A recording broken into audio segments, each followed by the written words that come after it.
Pernahkah Anda merasa pikiran Anda dipenuhi oleh konflik batin, emosi yang saling bertentangan, dan pemikiran-pemikiran yang tak terkendali? Atau mungkin Anda bertanya-tanya, mengapa meskipun telah berusaha sebaik mungkin, Anda masih terjebak dalam lingkaran stres dan ketidakpuasan? Pikiran manusia, meski luar biasa kompleks, sering menjadi sumber kegelisahan kita sendiri. Hari ini, kita akan menjelajahi misteri psikologi melalui lensa Stoicisme, sebuah filosofi kuno yang menawarkan wawasan mendalam tentang bagaimana memahami dan mengelola pikiran serta emosi kita. Dari ilusi kendali hingga kekuatan refleksi mendalam, kita akan mengungkap 7 fakta psikologis mengejutkan yang mungkin mengubah cara Anda memandang diri sendiri dan dunia di sekitar Anda. Bersiaplah untuk memahami bagaimana prinsip-prinsip stoik dari para filsuf seperti Marcus Aurelius dan Seneca dapat membantu Anda mencapai ketenangan batin, membangun kebiasaan positif, dan menemukan kebahagiaan sejati dalam hidup Anda. Sebelum kita mulai, jangan lupa untuk menyukai video ini agar kami dapat terus menyebarkan filosofi stoicisme.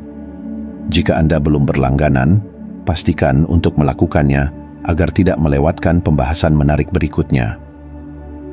Mari kita mulai perjalanan ini dengan penuh rasa ingin tahu dan keterbukaan. 1. Ilusi kendali. Salah satu fakta psikologis yang paling menarik adalah kecenderungan kita untuk melebih-lebihkan kemampuan kita dalam mengendalikan hal-hal di luar diri kita. Fenomena ini dikenal sebagai ilusi kendali, sebuah distorsi kognitif di mana kita percaya bahwa kita memiliki pengaruh lebih besar terhadap hasil yang terjadi daripada kenyataan sebenarnya. Keyakinan ini seringkali membuat kita merasa frustasi, stres, dan kehilangan harapan ketika kenyataan tidak sesuai dengan harapan yang telah kita bangun. Psikologi menunjukkan bahwa banyak orang secara tidak sadar jatuh ke dalam jebakan ini dalam berbagai aspek kehidupan, baik itu di tempat kerja, dalam hubungan, atau bahkan dalam keputusan sehari-hari. Kita cenderung berpikir bahwa jika kita melakukan segala sesuatu dengan sempurna, maka hasilnya akan selalu sesuai dengan keinginan kita. Sayangnya, kenyataan sering berbicara lain. Dunia ini penuh dengan variabel yang tidak dapat kita kendalikan, dan ketika kita berhadapan dengan kegagalan atau situasi yang tidak sesuai harapan, kita sering menyalahkan diri sendiri atau merasa putus asa. Marcus Aurelius, seorang filsuf stoik dan kaisar Romawi, dengan bijak menyatakan, hal-hal yang Anda pikirkan mengendalikan Anda. Anda tidak bisa mengendalikan apa yang terjadi pada Anda, tetapi Anda bisa mengendalikan reaksi Anda. Pernyataan ini memberikan pemahaman mendalam bahwa fokus kita seharusnya bukan pada upaya mengendalikan dunia luar, tetapi pada bagaimana kita bereaksi terhadap apa yang terjadi. Filosofi ini mengajarkan bahwa kebahagiaan sejati tidak datang dari mengendalikan hasil, tetapi dari kemampuan kita untuk menerima kenyataan dan meresponsnya dengan bijaksana. Sebuah contoh nyata dari penerapan prinsip ini dapat ditemukan dalam kehidupan Albert Einstein, seorang fisikawan ternama. Sepanjang karirnya, Einstein menghadapi banyak rintangan, termasuk penolakan awal dari institusi akademik dan kontroversi seputar teorinya. Namun, ia tidak membiarkan frustrasi menguasai dirinya. Einstein memilih untuk fokus pada apa yang bisa dia lakukan, melanjutkan penelitian, mempertahankan rasa ingin tahu, dan bekerja tanpa henti untuk memecahkan misteri alam semesta. Kemampuan Einstein untuk tetap tenang dan produktif, meskipun menghadapi tantangan besar, mencerminkan esensi stoicisme, yaitu memusatkan perhatian pada hal-hal yang ada dalam kendali kita.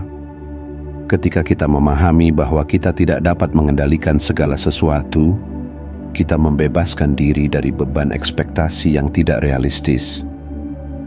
Sebaliknya, kita dapat mengarahkan energi kita pada tindakan yang produktif dan respon yang konstruktif. Dengan menerima keterbatasan kita tidak hanya mengurangi stres yang tidak perlu, tetapi juga membuka jalan bagi ketenangan batin dan ketahanan emosional. Prinsip ini menuntun kita untuk mengubah cara pandang terhadap tantangan hidup. Bukannya melihat kegagalan sebagai akhir dari segalanya, kita dapat melihatnya sebagai peluang untuk belajar dan bertumbuh. Dengan menerapkan filosofi ini, kita dapat hidup lebih damai dan seimbang, terlepas dari badai yang mungkin datang dalam perjalanan hidup kita.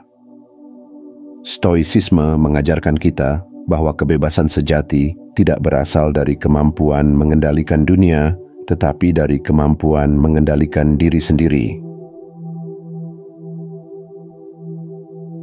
2. Kekuatan persepsi. Persepsi adalah kunci utama dalam memahami dunia dan diri kita sendiri. Fakta psikologis yang mengejutkan adalah bahwa persepsi kita terhadap suatu peristiwa seringkali memiliki pengaruh yang jauh lebih besar daripada fakta objektif itu sendiri.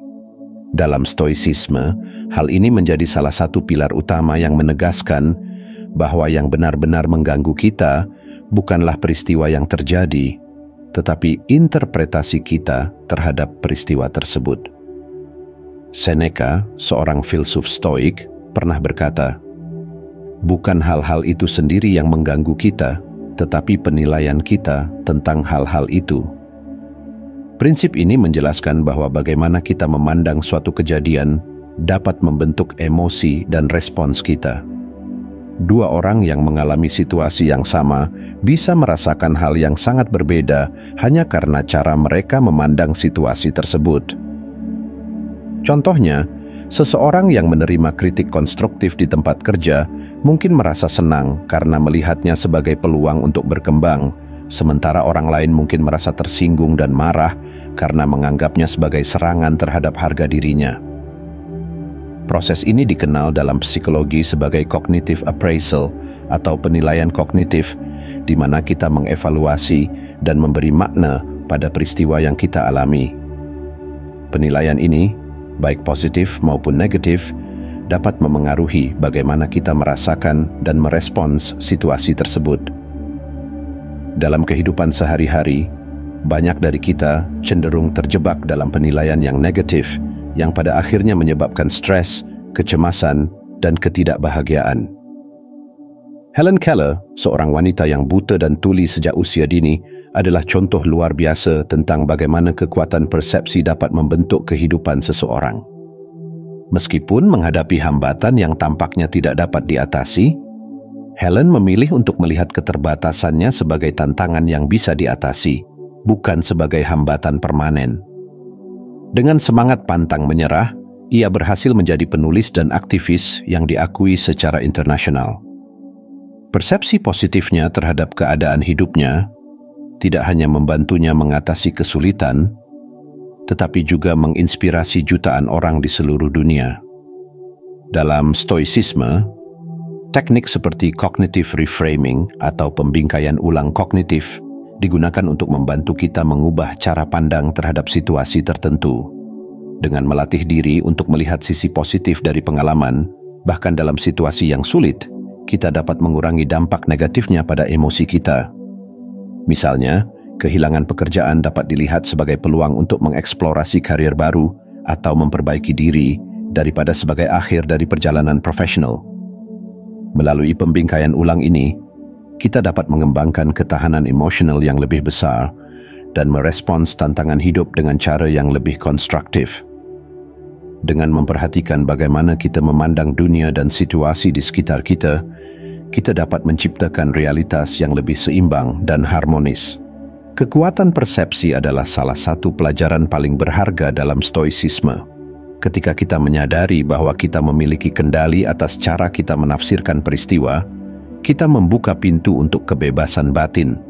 Alih-alih membiarkan keadaan luar mengendalikan kebahagiaan kita, kita dapat mengambil kendali dan memilih untuk memandang hidup dengan optimisme dan kebijaksanaan. Dengan mempraktikkan prinsip ini, kita tidak hanya dapat mengatasi kesulitan, tetapi juga menemukan kedamaian dalam setiap langkah perjalanan hidup kita. 3. Pengaruh validasi eksternal. Salah satu fakta psikologis yang seringkali tidak disadari adalah betapa besar dampak validasi eksternal terhadap harga diri dan kesejahteraan emosional kita. Banyak dari kita, tanpa sadar menggantungkan kebahagiaan dan rasa percaya diri pada pendapat orang lain, sehingga membuat diri kita rentan terhadap fluktuasi opini dan penilaian mereka. Ketergantungan ini menciptakan siklus yang melelahkan, di mana kita terus mencari pengakuan dari luar, hanya untuk merasa kecewa ketika pengakuan tersebut tidak datang atau tidak sesuai harapan. Psikologi modern menunjukkan bahwa individu yang terus-menerus mencari validasi dari orang lain cenderung mengalami tingkat kecemasan, stres, dan ketidakpuasan yang lebih tinggi. Hal ini karena dasar harga diri mereka menjadi tidak stabil, tergantung pada bagaimana mereka dipandang oleh lingkungan sekitarnya. Ketika kita terlalu memedulikan opini orang lain, kita sebenarnya memberikan mereka kekuasaan atas kebahagiaan dan kesejahteraan kita. Marcus Aurelius, seorang filsuf stoik yang bijaksana, pernah menulis, "Satu-satunya jalan menuju kebahagiaan adalah berhenti mencarinya dari orang lain dan menemukannya dalam diri sendiri." Kata-kata ini mengajarkan bahwa kebahagiaan sejati hanya dapat ditemukan ketika kita berhenti menggantungkan diri pada validasi eksternal dan mulai membangun penerimaan serta penghargaan dari dalam diri sendiri. Filosofi ini mengingatkan kita untuk memfokuskan perhatian pada nilai-nilai dan prinsip pribadi yang tidak akan berubah, bahkan ketika opini orang lain bergeser. Contoh inspiratif dari prinsip ini adalah kisah hidup Malala Yousafzai, seorang penerima Nobel Perdamaian yang dikenal karena perjuangannya memajukan pendidikan untuk anak perempuan. Malala menghadapi ancaman dan tekanan luar biasa dari orang-orang yang menentang misinya. Namun, ia tidak membiarkan kritik atau intimidasi dari dunia luar menghalangi tujuannya. Motivasi Malala tidak berasal dari keinginan untuk mendapat pengakuan atau validasi dari orang lain, melainkan dari keyakinan mendalam terhadap pentingnya pendidikan dan kesetaraan. Dengan berpegang teguh pada nilai-nilai internalnya, Malala berhasil membawa perubahan besar dan menjadi inspirasi bagi banyak orang di seluruh dunia. Ketika kita menggantungkan harga diri pada validasi eksternal, kita kehilangan kendali atas kesejahteraan emosional kita. Sebaliknya, dengan membangun validasi internal, yaitu keyakinan pada nilai-nilai, tujuan, dan potensi diri kita, kita dapat menciptakan landasan yang lebih kokoh untuk harga diri yang sejati. Validasi internal memungkinkan kita untuk tetap teguh dan percaya diri, bahkan ketika menghadapi kritik atau tantangan dari luar. Dalam stoicisme, ini berarti hidup selaras dengan prinsip-prinsip dan nilai-nilai yang kita yakini, terlepas dari apakah orang lain menyetujui atau menentangnya. Dengan fokus pada apa yang benar-benar penting bagi kita, kita dapat membebaskan diri dari ketergantungan pada pendapat orang lain dan menemukan kebahagiaan yang lebih stabil serta bermakna. Mengurangi ketergantungan pada validasi eksternal bukanlah hal yang mudah, terutama di dunia yang semakin terhubung secara digital, di mana pengakuan sering diukur melalui jumlah suka atau komentar. Namun, dengan melatih diri untuk memprioritaskan penghargaan dari dalam diri sendiri, kita dapat membangun ketahanan emosional yang lebih kuat dan menjalani hidup dengan lebih damai serta percaya diri. Filosofi stoik ini mengajarkan bahwa kebahagiaan sejati berasal dari dalam, bukan dari luar, dan dengan memahami serta mempraktikkan prinsip ini, kita dapat menemukan keseimbangan dan kepuasan dalam perjalanan hidup kita. 4. Dampak emosi negatif. Emosi negatif seperti marah, takut, dan sedih seringkali muncul sebagai respons alami terhadap situasi sulit dalam hidup. Namun, apa yang tidak disadari banyak orang adalah bahwa emosi-emosi ini memiliki dampak mendalam terhadap kesehatan mental, fisik, dan bahkan hubungan kita dengan orang lain. Penelitian psikologi menunjukkan bahwa paparan kronis terhadap emosi negatif dapat meningkatkan stres, memperburuk kesehatan jantung, dan melemahkan sistem imun. Dalam jangka panjang, hal ini dapat membuat kita lebih rentan terhadap penyakit fisik dan gangguan mental. Stoicisme, sebuah filosofi yang menekankan pengendalian diri dan ketenangan batin, menawarkan pendekatan yang kuat untuk menghadapi emosi negatif. Seneca, seorang filsuf Stoik, berkata, "Obat terbaik untuk kemarahan adalah menunda." Kata-kata ini mengajarkan kita untuk tidak bereaksi secara impulsif terhadap emosi yang sedang membara, melainkan mengambil jeda untuk memahami dan mengelola perasaan kita dengan bijak. Ketika kita merespons emosi negatif dengan cara yang tidak terkendali, kita sering memperburuk situasi.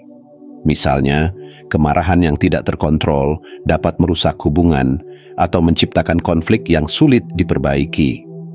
Sebaliknya, ketika kita memberi diri kita waktu untuk merenung dan merespons dengan kepala dingin, kita membuka peluang untuk menyelesaikan masalah dengan cara yang lebih konstruktif. Salah satu contoh luar biasa dari pengelolaan emosi negatif adalah Nelson Mandela. Selama 27 tahun ia dipenjara di bawah rezim apartheid di Afrika Selatan. Mandela menghadapi perlakuan tidak manusiawi dan ketidakadilan yang ekstrim. Meskipun pasti ada kemarahan dan frustrasi yang mendalam, Mandela memilih untuk tidak membiarkan emosi negatif tersebut menguasai dirinya. Ia mengubah rasa sakit dan amarahnya menjadi tekad untuk rekonsiliasi dan perdamaian, yang pada akhirnya memainkan peran kunci dalam transisi Afrika Selatan menuju demokrasi. Pilihan Mandela untuk mengendalikan emosinya tidak hanya mencerminkan kekuatan karakter yang luar biasa, tetapi juga inti dari prinsip stoicisme. Kemampuan untuk mengendalikan reaksi kita terhadap dunia luar, meskipun kita tidak dapat mengendalikan apa yang terjadi pada kita. Dengan menunda respons impulsif terhadap emosi negatif, Mandela menunjukkan bahwa kita dapat mengubah rasa sakit menjadi kekuatan dan membangun jalan menuju perubahan yang lebih besar. Stoicisme mengajarkan berbagai teknik untuk mengelola emosi negatif, termasuk meditasi, refleksi diri, dan latihan mindfulness. Misalnya, dengan melatih mindfulness, kita belajar untuk mengenali emosi kita tanpa membiarkannya mendikte tindakan kita. Teknik ini memungkinkan kita untuk merasakan emosi negatif tanpa terjebak di dalamnya, sehingga kita dapat merespons situasi dengan lebih bijaksana. Dengan mengadopsi pendekatan ini, kita dapat mengurangi dampak merusak dari emosi negatif pada kesehatan mental dan fisik kita. Selain itu, kita juga dapat memperbaiki cara kita berinteraksi dengan orang lain, menciptakan hubungan yang lebih harmonis dan mendalam. Mengelola emosi negatif bukan berarti menekan atau mengabaikannya, tetapi mengenalinya, memahaminya, dan meresponsnya dengan cara yang tidak merugikan diri sendiri maupun orang lain. Dengan memahami filosofi Stoik tentang pengelolaan emosi, kita dapat menjalani hidup yang lebih seimbang, menghadapi tantangan dengan keberanian, dan menciptakan kedamaian dalam diri kita. Emosi negatif adalah bagian alami dari kehidupan, tetapi cara kita meresponsnya menentukan apakah kita akan tenggelam dalam penderitaan atau tumbuh menjadi lebih kuat dan bijaksana. Dengan menunda reaksi impulsif, melatih kesadaran, dan merenungkan emosi kita, kita dapat menemukan cara untuk merespons tantangan hidup dengan tenang dan penuh kejelasan. Filosofi ini memberi kita alat untuk melepaskan diri dari belenggu emosi negatif, memungkinkan kita untuk hidup dengan kedamaian yang lebih dalam dan kebijaksanaan yang lebih besar. 5. Pengaruh kebiasaan sehari-hari. Kebiasaan kecil yang kita lakukan setiap hari, baik disadari maupun tidak, memiliki pengaruh besar terhadap kesehatan mental, produktivitas, dan kualitas hidup kita secara keseluruhan. Dalam psikologi, kebiasaan sering disebut sebagai elemen dasar yang membentuk pola pikir, perilaku, dan cara kita merespons tantangan hidup. Stoicisme, yang menekankan pentingnya praktik harian yang selaras dengan nilai-nilai, mengajarkan bahwa hidup kita adalah cerminan dari kebiasaan yang kita bangun. Marcus Aurelius, salah satu filsuf stoik paling terkenal, pernah berkata, "Semesta selalu berubah. Hidup kita adalah apa yang pikiran kita buat darinya." Pernyataan ini menggarisbawahi bahwa kebiasaan kita, baik dalam bentuk pikiran maupun tindakan, membentuk realitas kita. Kebiasaan positif seperti refleksi diri, meditasi, olahraga, dan menjaga pola makan sehat dapat meningkatkan suasana hati, ketahanan emosional, dan kesehatan secara keseluruhan. Sebaliknya, kebiasaan negatif seperti menunda pekerjaan, menghabiskan terlalu banyak waktu di media sosial, atau mengabaikan kesehatan fisik dapat merusak produktivitas dan keseimbangan emosional. Dalam konteks ini, kebiasaan bukan sekadar rutinitas, tetapi juga fondasi dari siapa kita dan bagaimana kita menjalani hidup. Psikologi modern menunjukkan bahwa kebiasaan memiliki kekuatan yang luar biasa karena sifatnya yang otomatis. Ketika kita melakukan sesuatu secara berulang, otak kita mengubahnya menjadi pola otomatis yang menghemat energi kognitif. Inilah sebabnya mengapa kebiasaan buruk seringkali sulit diubah, tetapi juga mengapa membangun kebiasaan baik bisa membawa dampak besar dalam hidup kita. Contoh nyata dari kekuatan kebiasaan dapat ditemukan dalam kehidupan Tim Ferriss, seorang penulis dan pengusaha terkenal. Ferriss dikenal karena pendekatannya yang terstruktur terhadap produktivitas dan pengembangan diri. Ia mengadopsi kebiasaan harian seperti menulis jurnal, menetapkan tujuan yang jelas, dan mengatur waktu dengan disiplin. Kebiasaan-kebiasaan ini tidak hanya membantunya mencapai kesuksesan pribadi, tetapi juga menginspirasi jutaan orang untuk meningkatkan kualitas hidup mereka. Stoicisme juga menawarkan panduan praktis untuk membangun kebiasaan yang sejalan dengan nilai-nilai kita. Salah satu praktik stoik yang penting adalah refleksi harian, di mana kita meluangkan waktu setiap hari untuk merenungkan apa yang telah kita lakukan, belajar dari kesalahan, dan merencanakan langkah berikutnya. Praktik ini membantu kita tetap fokus pada apa yang benar-benar penting dan memastikan bahwa tindakan kita selaras dengan tujuan jangka panjang. Selain itu, filosofi stoik mengajarkan pentingnya tindakan yang disengaja.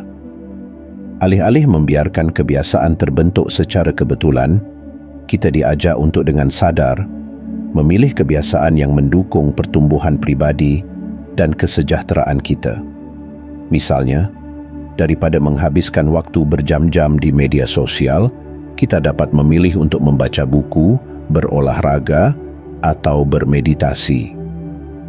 Pilihan-pilihan kecil ini, ketika dilakukan secara konsisten, dapat menghasilkan perubahan besar dalam hidup kita. Namun, membangun kebiasaan positif bukanlah proses yang instan. Dibutuhkan komitmen, kesabaran, dan kesadaran diri untuk mengganti pola lama dengan yang baru. Stoicisme mengajarkan bahwa perjalanan ini adalah bagian dari pertumbuhan kita sebagai manusia. Ketika kita berhasil mengganti kebiasaan yang merugikan dengan kebiasaan yang memperkaya, kita tidak hanya meningkatkan kualitas hidup kita, tetapi juga memperkuat kemampuan kita untuk menghadapi tantangan dengan tenang dan percaya diri. Kebiasaan harian adalah elemen kunci yang sering diabaikan dalam perjalanan menuju kehidupan yang lebih seimbang dan bermakna. Dengan mengikuti prinsip stoik seperti refleksi harian dan tindakan yang disengaja, kita dapat membangun rutinitas yang mendukung tujuan dan nilai-nilai kita.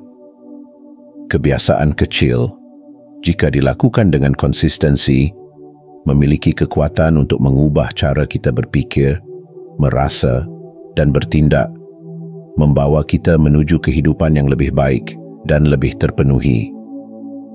Dengan memahami dan menerapkan filosofi ini, kita dapat menjadikan kebiasaan sehari-hari sebagai alat yang kuat untuk menciptakan hidup yang lebih bermakna, produktif dan harmonis. Sebagaimana dikatakan oleh Marcus Aurelius, hidup kita adalah cerminan dari pikiran dan tindakan kita, dan melalui kebiasaan yang tepat, kita dapat menciptakan kehidupan yang selaras dengan nilai-nilai kita yang terdalam. 6. Pentingnya belas kasih pada diri sendiri. Dalam kehidupan yang penuh tekanan dan tuntutan, seringkali kita menjadi kritikus terberat bagi diri sendiri. Ketika kita membuat kesalahan atau menghadapi kegagalan, kecenderungan untuk menyalahkan diri sendiri seringkali lebih dominan daripada memberi penghiburan atau dorongan.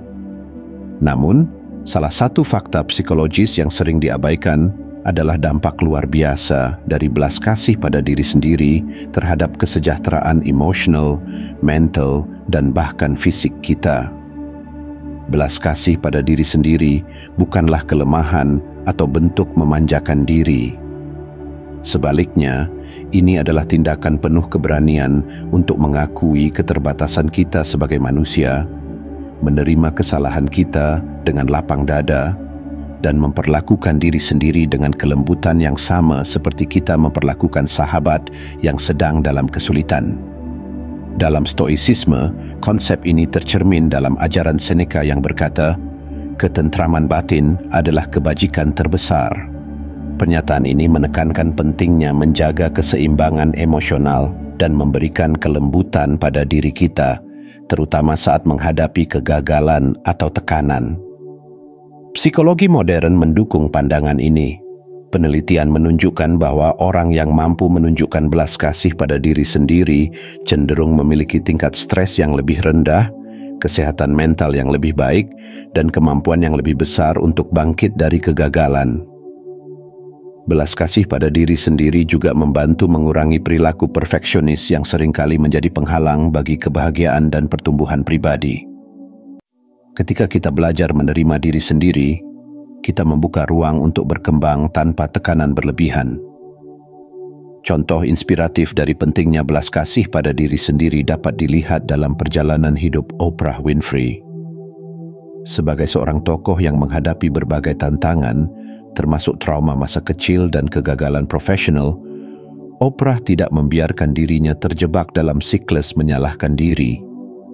Sebaliknya, ia memilih untuk mempraktikkan belas kasih pada diri sendiri, menerima kesalahannya sebagai pelajaran, dan terus bergerak maju dengan keberanian. Filosofi Oprah tentang mencintai dan menerima diri sendiri tidak hanya membantu dirinya mencapai kesuksesan besar, tetapi juga menginspirasi jutaan orang di seluruh dunia untuk melakukan hal yang sama. Belas kasih pada diri sendiri melibatkan beberapa komponen penting, termasuk kesadaran penuh, mindfulness, penerimaan terhadap kemanusiaan kita, dan keberanian untuk memaafkan diri sendiri. Dalam Stoicisme, praktik ini dapat diwujudkan melalui refleksi harian, di mana kita merenungkan tindakan kita tanpa penghakiman berlebihan, mengidentifikasi kesalahan, dan berkomitmen untuk melakukan yang lebih baik tanpa menyalahkan diri secara berlebihan.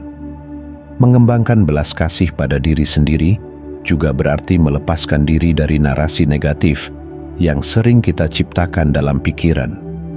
Kita harus belajar membedakan antara belajar dari kesalahan dan terus-menerus menghukum diri sendiri karena kesalahan tersebut. Dengan mengubah cara kita berbicara kepada diri sendiri, kita dapat membangun fondasi yang lebih kuat untuk pertumbuhan pribadi dan kesejahteraan emosional.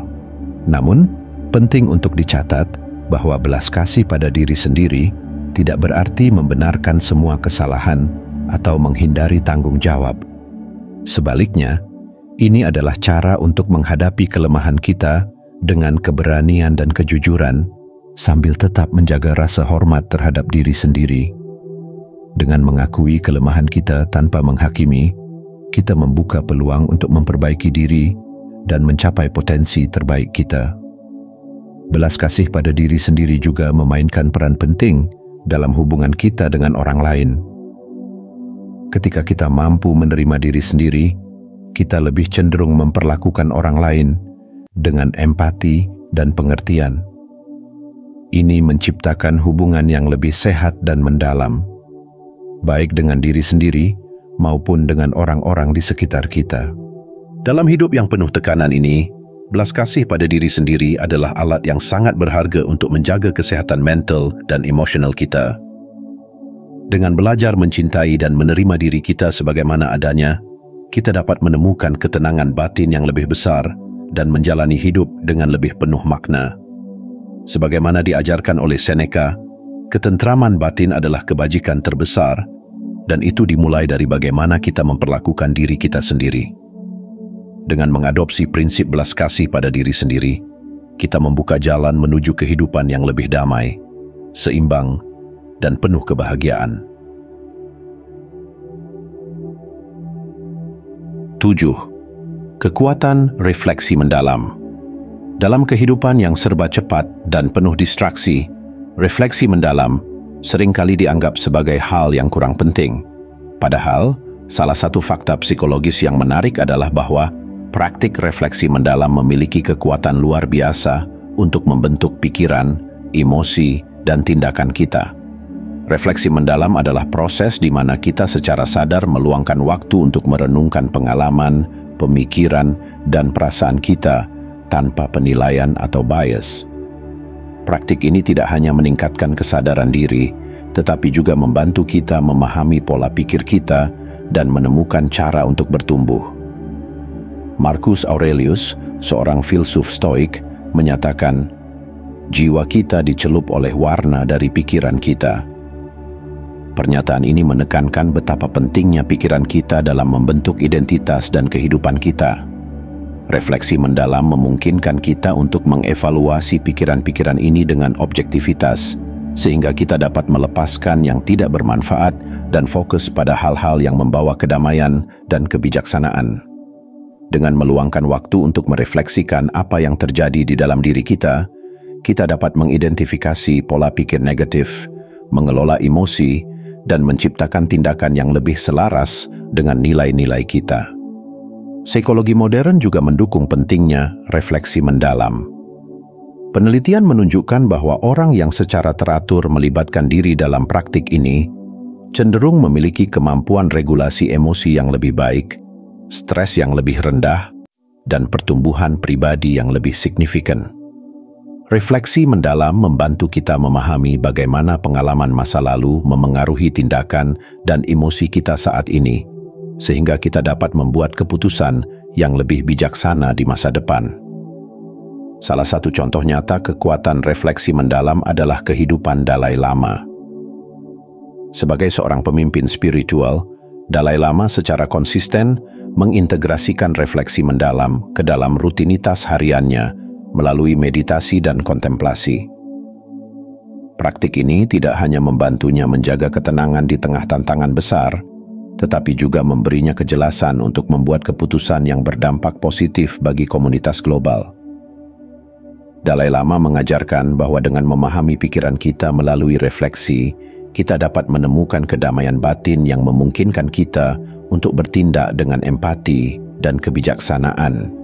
Refleksi mendalam bukan hanya tentang merenungkan apa yang telah terjadi, tetapi juga tentang mengarahkan pikiran kita ke arah yang lebih konstruktif.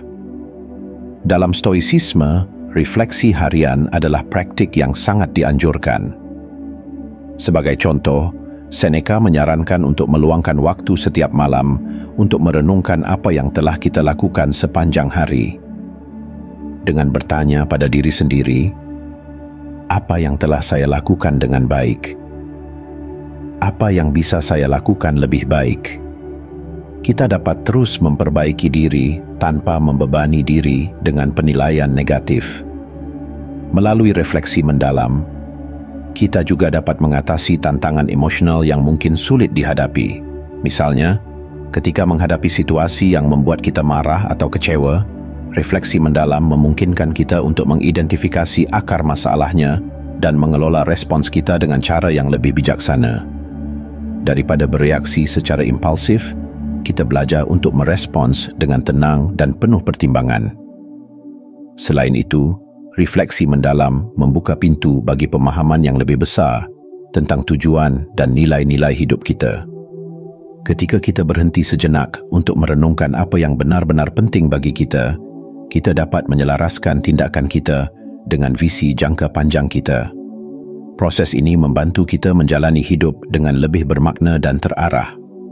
Namun, refleksi mendalam bukanlah hal yang datang secara alami bagi banyak orang. Dibutuhkan kesadaran dan komitmen untuk meluangkan waktu di tengah kesibukan.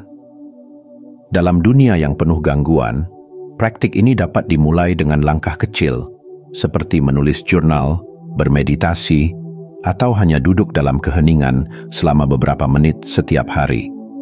Dengan konsistensi, refleksi mendalam dapat menjadi kebiasaan yang membawa perubahan positif yang signifikan. Refleksi mendalam adalah cara kita untuk memahami diri sendiri dan dunia di sekitar kita dengan lebih baik. Dengan melibatkan diri dalam praktik ini, kita tidak hanya memperkuat kesehatan mental dan emosional kita, tetapi juga membangun fondasi untuk pertumbuhan pribadi dan spiritual. Sebagaimana diajarkan oleh Marcus Aurelius dan Dalai Lama, refleksi mendalam memungkinkan kita untuk menghadapi kehidupan dengan kejelasan, ketenangan, dan keberanian. Ketika kita merenungkan pikiran kita menciptakan ruang untuk menemukan kebijaksanaan sejati yang dapat membawa kita menuju kehidupan yang lebih seimbang dan penuh makna.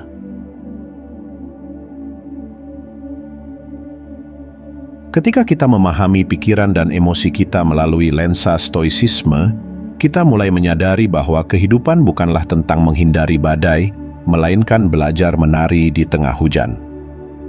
7 fakta psikologis yang telah kita bahas, mulai dari ilusi kendali, kekuatan persepsi, pengaruh validasi eksternal, dampak emosi negatif, pentingnya kebiasaan, belas kasih pada diri sendiri, hingga refleksi mendalam, adalah cermin yang membantu kita melihat diri sendiri dan dunia dengan lebih jernih.